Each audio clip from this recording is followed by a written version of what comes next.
say, birds of a feather flock together.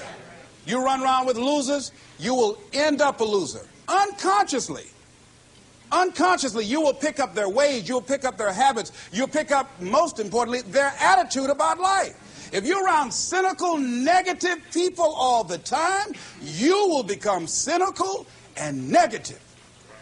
So you got to watch yourself. Many of us are living out the lives of other people, living out their conclusions, living out of their consciousness.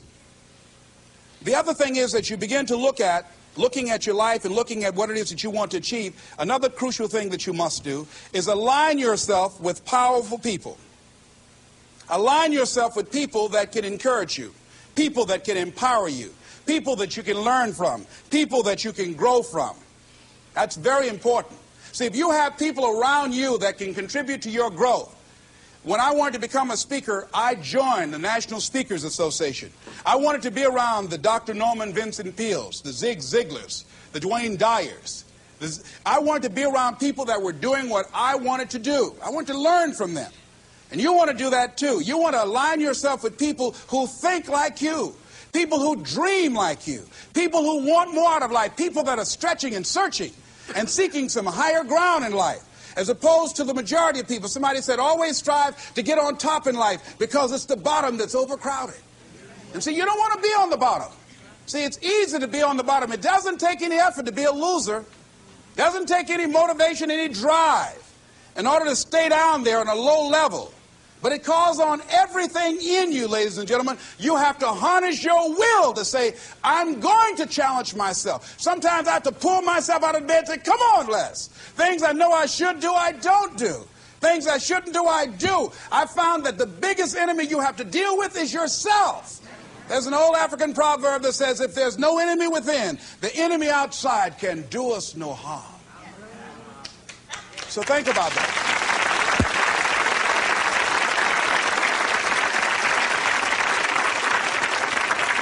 So as you begin to look toward making this your decade, as you begin to look toward making your life different, as you begin to look at yourself, you've got to redefine yourself.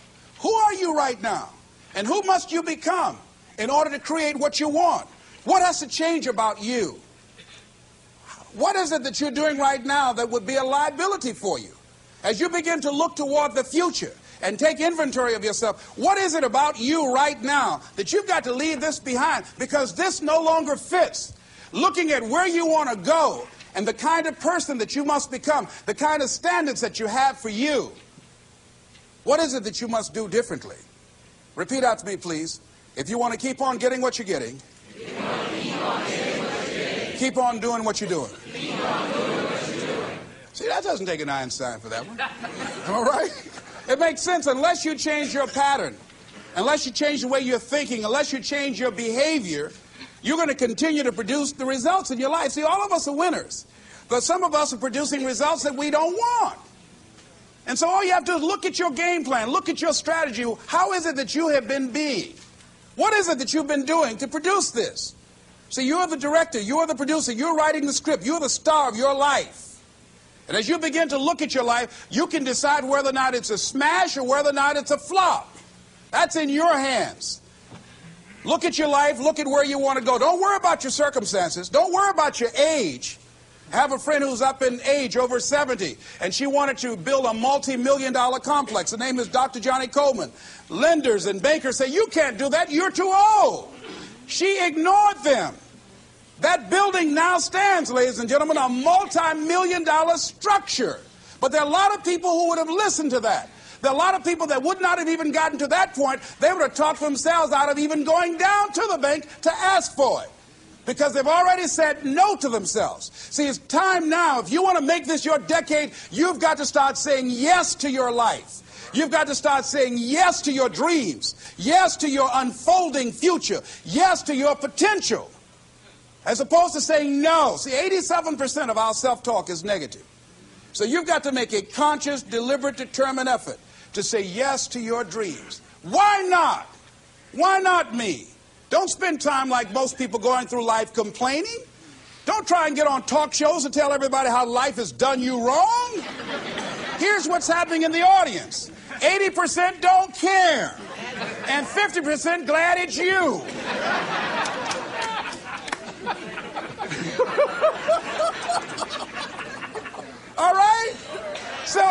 you know that, you'll go around crying, oh, you know what they did to me? Who cares? Get away from me before they come back.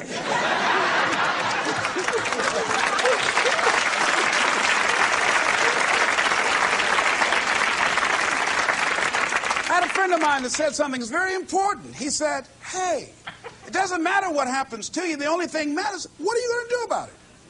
That's all that matters. Okay, life knocked you down. What are you going to do about it? How long are you going to sit there and say, you know what they did to me?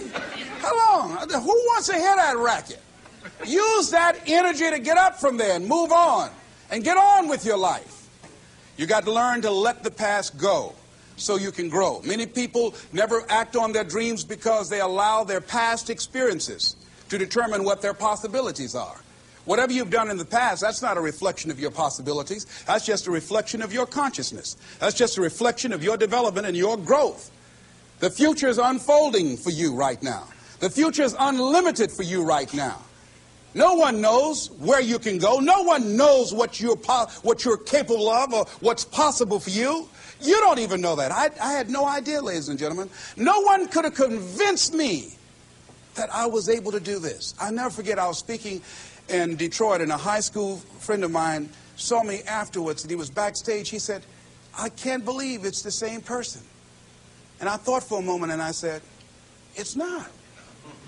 The person you know, he's gone. He doesn't live here anymore. We have the power to change our personal history, changing the direction of our lives, changing our thoughts, changing where we want to go, exploring new horizons. So as you begin to look at this decade and affirming that this is your decade, as you set goals that will make you stretch, that will bring out the best in you, as you begin to remove the negative, toxic people from your life, as you decide to take some chances in life, and that's one of the things that's very important. Viscard said, if you're not willing to risk, you cannot grow. And if you cannot grow, you cannot become your best. And if you cannot become your best, you cannot be happy. And if you can't be happy, then what else is there?